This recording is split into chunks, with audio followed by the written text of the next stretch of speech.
La deuxième loi de la thermodynamique nous dit que tout dans l'univers tend vers le désordre. Et dans les systèmes complexes, le chaos est la norme. On s'attendrait donc naturellement à ce que l'univers soit désordonné. Et pourtant, nous pouvons observer des occasions d'ordre spontané.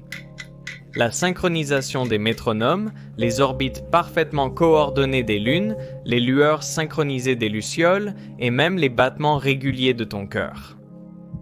Qu'est-ce qui met de l'ordre dans ces choses, malgré la tendance naturelle au désordre? Cette vidéo est sponsorisée par KiwiCo, dont nous parlerons plus en détail à la fin. Le 10 juin 2000, le Millennium Bridge, une nouvelle passerelle piétonne au-dessus de la Tamise à Londres, a été inauguré dans l'enthousiasme général. Mais quand la foule a commencé à le traverser, le pont s'est mis à osciller d'avant en arrière. La police a restreint l'accès au pont, mais cela n'a fait qu'allonger la file d'attente. Les oscillations ont continué.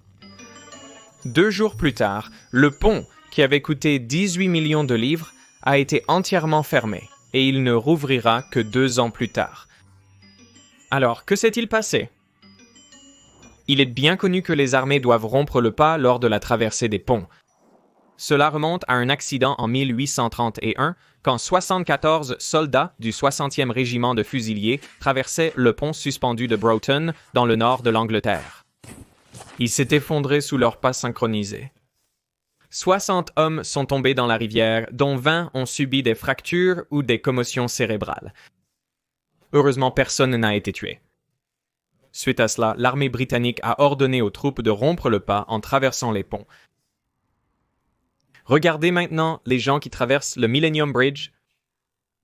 La plupart d'entre eux marchent au même rythme les uns avec les autres. Mais ce ne sont pas des militaires, ce sont des passants au hasard. Alors pourquoi marchent-ils ensemble? Et pourquoi un pont moderne conçu pour un trafic piéton dense ne supporte-t-il pas ça?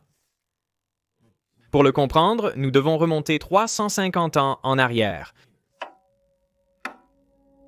En 1656, le célèbre physicien néerlandais Christian Huygens crée la première horloge à pendule fonctionnelle. Le but était d'aider les marins à se repérer sur le globe.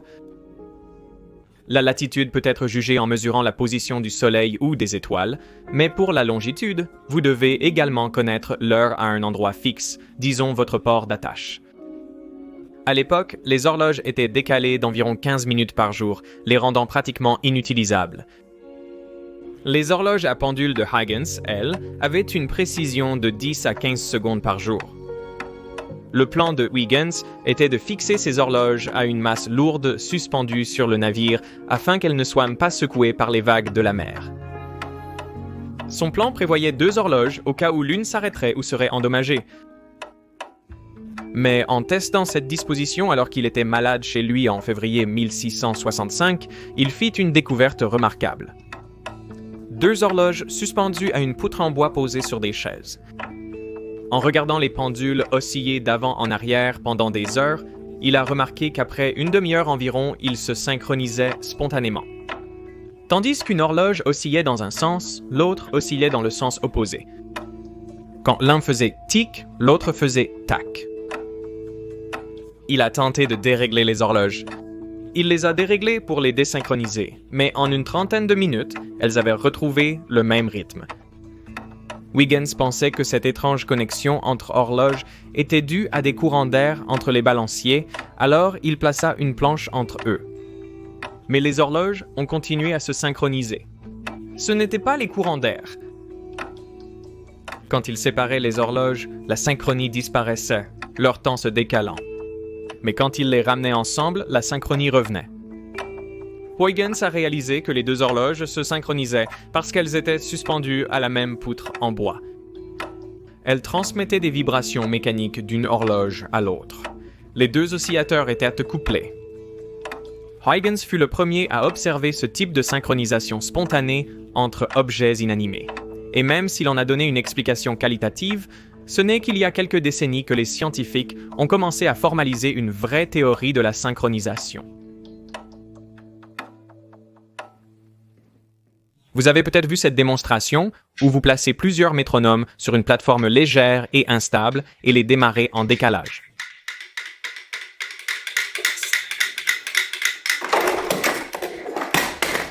c'est bien plus difficile qu'il n'y paraît. Cependant, quand ça fonctionne, c'est presque magique.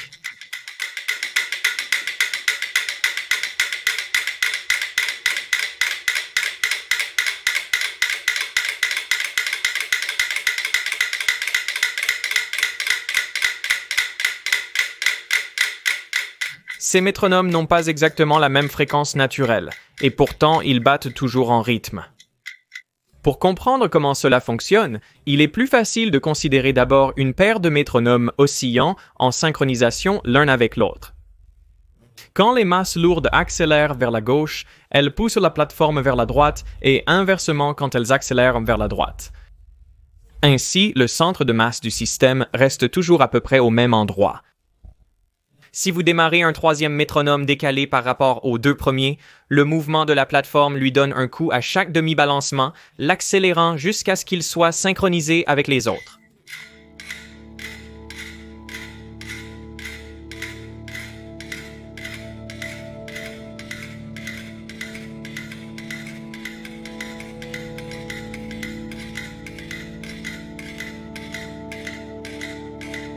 Peu importe le nombre de métronomes, la plateforme se déplace simplement dans la direction où la majorité d'entre eux la poussent. La position d'un pendule de métronome ou de tout autre oscillateur peut être représentée par un point sur un cercle. Cela montre sa phase, c'est-à-dire à quel moment du cycle il se trouve. On peut ainsi appeler le point le plus à droite du pendule 0 degré et le point le plus à gauche 180 degrés. Et pendant que le pendule oscille d'avant en arrière, le point fait le tour du cercle. Plus la fréquence de l'oscillateur est élevée, plus ce point tourne rapidement.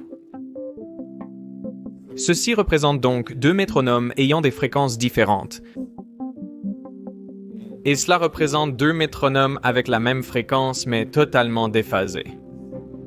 Lorsque les métronomes sont synchronisés en phase, leurs points tournent ensemble autour du cercle. Cette représentation peut illustrer un modèle mathématique du comportement de synchronisation observé. Il s'appelle le modèle de Kuramoto. Il dit que la vitesse à laquelle chaque point tourne autour du cercle est égale à sa fréquence naturelle, plus une certaine valeur liée à la distance qui le sépare de tous les autres points. La taille de ce terme dépend maintenant de la force de couplage.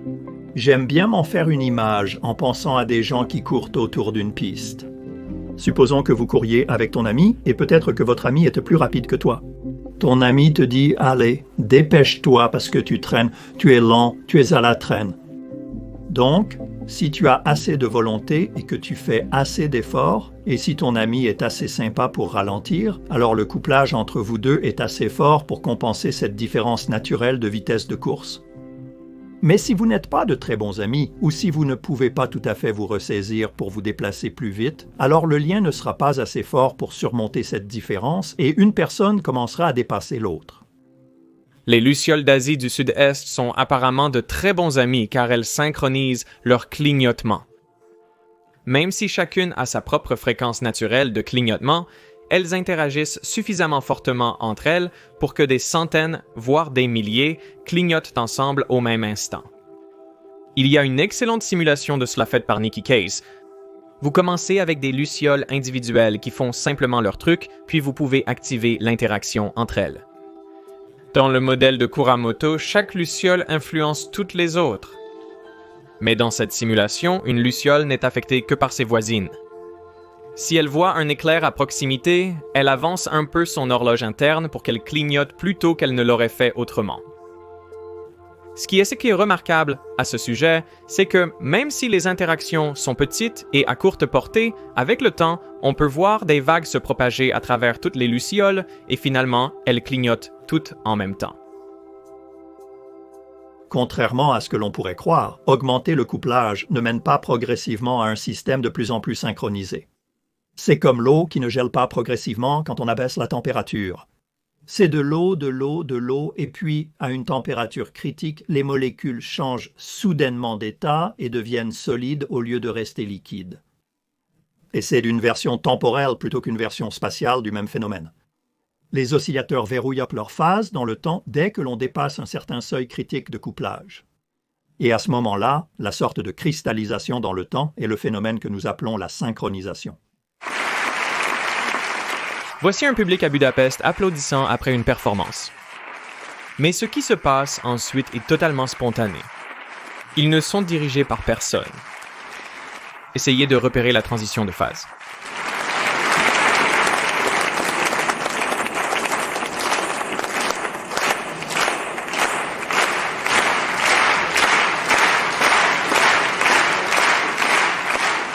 Ce phénomène de synchronisation dont nous parlons, ce que je trouve fascinant, c'est à quel point il est universel. Il se produit à toutes les échelles de la nature, du subatomique au cosmique. Il utilise tous les canaux de communication que la nature a jamais conçus, des interactions gravitationnelles, électriques, chimiques, mécaniques, tout ce que vous pouvez imaginer. La nature exploite toutes les façons dont deux choses peuvent s'influencer mutuellement pour les synchroniser. Prenez notre propre Lune, par exemple. Nous n'en voyons qu'une seule face, car elle tourne sur elle-même exactement une fois à chaque orbite autour de la Terre. On dit qu'elle est en rotation synchrone avec la Terre. Et c'est un effet courant. Notre système solaire compte 34 lunes en rotation synchrone avec leurs planètes. Voici comment cela se produit. Une lune commence avec sa propre fréquence de rotation, mais l'attraction gravitationnelle de la planète est plus forte du côté le plus proche de la planète, ce qui déforme la lune en forme d'œuf, ce qui est grandement exagéré ici. Alors que la lune continue d'orbiter et de tourner sur son axe, ses renflements se décalent de l'alignement avec la planète. Donc la force gravitationnelle se retire constamment pour les ramener en alignement, et cela ralentit la rotation de la lune jusqu'à ce qu'elle soit verrouillée à la planète. Et si la Lune tournait trop lentement au départ, le même mécanisme pourrait aussi accélérer sa rotation jusqu'à l'alignement. Il existe toutes sortes d'autres magnifiques phénomènes de synchronisation dans notre système solaire. Les 3 lunes les plus proches de Jupiter, Io, Europe et Ganymède, sont non seulement synchronisées avec la planète, mais aussi en résonance orbitale une de 4 entre elles. Pour chaque tour que Ganymède fait autour de Jupiter, Europe en fait 2 et Io 4.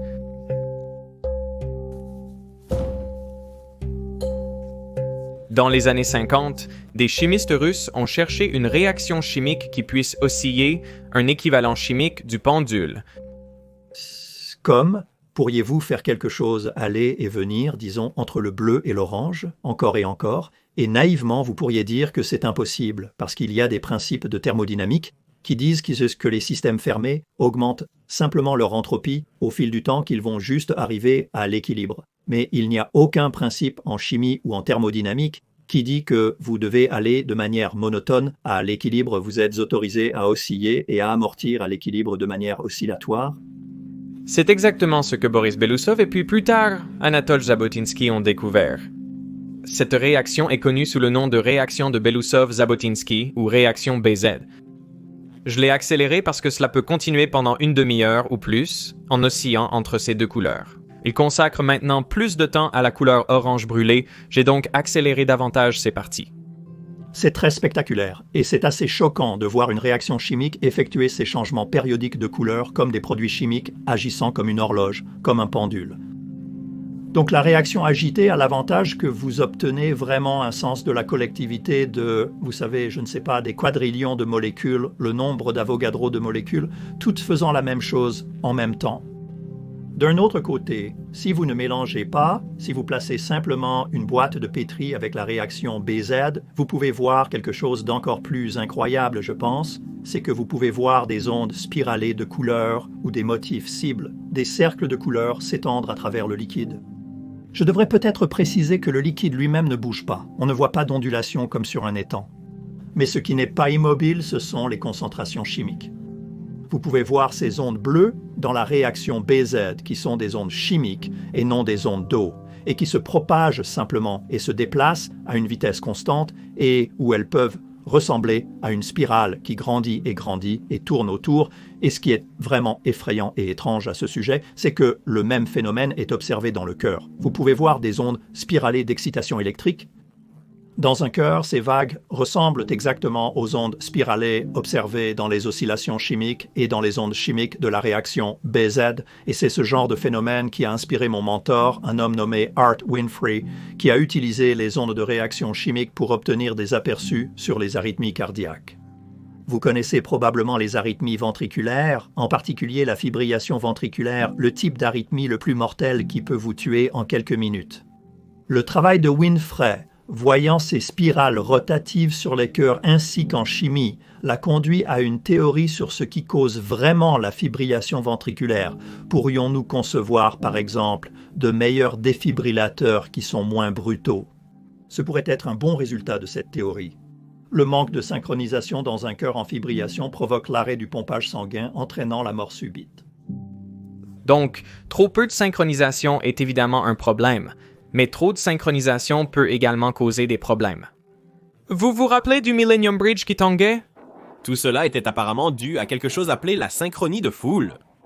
Étaient-ce les gens qui marchaient au même rythme qui le faisaient osciller? En réalité, c'est un peu l'inverse. Le Millennium Bridge a été conçu pour ressembler à un ruban lumineux, d'où sa construction unique. Contrairement à un pont suspendu typique, ses câbles de soutien courent à ses côtés, tendus comme des cordes de guitare. Dans la littérature en ingénierie civile, tous les concepteurs savent que vous ne construisez pas une passerelle avec une fréquence de résonance égale à la fréquence de la marche humaine. Nous faisons donc environ 2 pas par seconde, un avec chaque pied. Donc, tout le monde qui étudie le génie civil sait que si les gens vont marcher sur le pont, il vaut mieux qu'il n'ait pas une fréquence de résonance dans la direction verticale de 2 Hz. Tout le monde le sait, y compris les personnes qui ont construit le Millennium Bridge. Mais ce qu'ils ne savaient pas, et ce qui était nouveau ce jour-là, c'est que la moitié de la fréquence est également importante, une fréquence d'un cycle par seconde, qui est la fréquence à laquelle vous posez, disons, votre pied gauche. La moitié du temps, le pied gauche est utilisé. Alors pourquoi cela compte-t-il? Parce que lorsque vous traversez un pont et que vous posez votre pied gauche, vous exercez une petite force latérale sur le pont. Normalement, cela n'aurait pas d'importance car les gens marchent tous à leur propre rythme sans être synchronisés. Donc, ces forces latérales ne sont qu'environ 1/10 de leur force verticale sur le pont. Cela serait négligeable et cela ne ferait rien au pont. Mais si le pont a une fréquence latérale d'un cycle par seconde, ce qui était le cas du Millennium Bridge, alors les gens peuvent réellement commencer à faire bouger un peu le pont. Après la fermeture du pont, les ingénieurs ont demandé à leurs collègues de le traverser en augmentant le nombre de personnes tout en mesurant son accélération. Avec 50 personnes sur le pont, il y avait très peu de mouvement. À 100, les vibrations avaient à peine augmenté. À 156, il n'y avait toujours pas de vacillement. Mais avec seulement 10 personnes de plus, 166, l'accélération a augmenté de manière spectaculaire. Le pont oscillait tout comme il l'avait fait le jour de son ouverture. Le système avait subi une transition de phase. Si les gens peuvent faire légèrement bouger le pont, il s'avère que les gens n'aiment pas marcher sur une plateforme qui bouge un peu de côté. Si vous avez déjà été dans un train qui va assez vite, ou si vous vous tenez debout dans une barque qui commence à se déplacer latéralement, les gens écartent les jambes pour essayer de se stabiliser et ils commencent effectivement à marcher au rythme du mouvement latéral du pont. Vous pouvez voir des images de la BBC montrant cela. C'est spectaculaire et fou. Donc, ce n'était pas la marche synchronisée des gens qui a fait osciller le pont. C'est le mouvement du pont qui a poussé les gens à marcher en synchronisation. Alors que les gens s'adaptaient au mouvement du pont en adoptant cette étrange démarche de pingouin, ils ont fini par injecter involontairement plus d'énergie dans le pont et ont aggravé son mouvement. Il y avait donc une boucle de rétroaction positive entre le mouvement de la foule faisant bouger le pont, mettant plus de gens en phase avec celui-ci, ce qui amplifiait le mouvement du pont. Une fois le problème identifié, ils ont pu le résoudre en diminuant la force de couplage. Ils ont installé des amortisseurs dissipateurs d'énergie tout le long du pont. C'était une énorme honte et cela a coûté plusieurs millions de livres pour réparer le pont. En science, nous pratiquons du réductionnisme. Tous nos cours de science nous disent que la façon de résoudre un problème est de le diviser en parties plus petites et d'analyser ses parties. Et cela a été extrêmement efficace dans chaque domaine scientifique. Mais la grande frontière de la science aujourd'hui est ce qui se passe lorsque vous essayez de remettre les pièces ensemble pour comprendre le tout. C'est le domaine des systèmes complexes. C'est pourquoi nous ne comprenons pas très bien le système immunitaire. Nous ne comprenons pas très bien la conscience ni l'économie. Le tout paraît supérieur à la somme de ces éléments. C'est le cliché qui m'a fasciné tout au long de ma carrière de chercheur. Je veux comprendre comment on peut déterminer les propriétés du tout à partir des propriétés des parties.